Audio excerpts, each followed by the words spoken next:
You understand, God's grace that has been demonstrated throughout the tenure of history has oftentimes been done through his judgment. Why?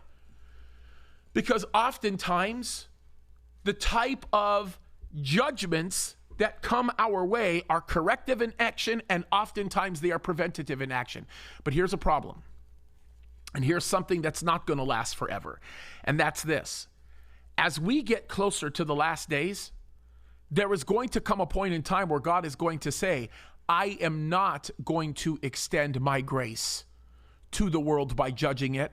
Rather, I am going to extend my damnation to them. I am going to extend a place of permanent destruction in order to spare the righteous. And when the church of Jesus Christ is raptured, then there will no longer be any restraining force on this earth, and it will lead to the total and complete destruction of all of mankind. But we are told something very interesting and very unique up until that point comes.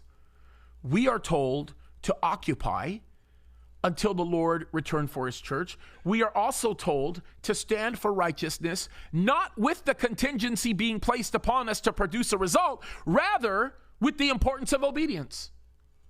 And oftentimes, we lose sight of all of that when we become overwhelmed by a inflection, for lack of a better term, right? Or let me rephrase it. When we become overwhelmed by a desire for fleshly security.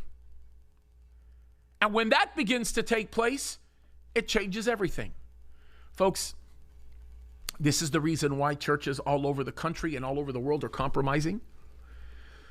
This is the reason why we are watching pastors embrace the kind of evils that you never thought would actually be embraced. This is the very reason why society is going down a road and a direction that is so absolutely dark that there can be nothing done eventually except it all be destroyed while God creates a new heavens and a new earth. And the one thing that I think we need to pay attention to and we need to open our eyes to are two things, right? Not one thing, two things, right? Number one, we have an obligation to be unwavering with our faith and trust in God.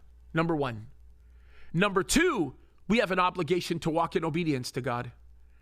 And walking in obedience to God recognizes the dynamic that is taking place, recognizes the natural ebb and flow of what happens when we witness this type of judgment beginning to happen and manifest itself.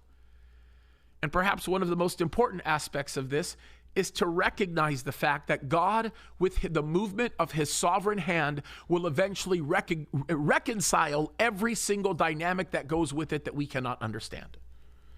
Now, that's important.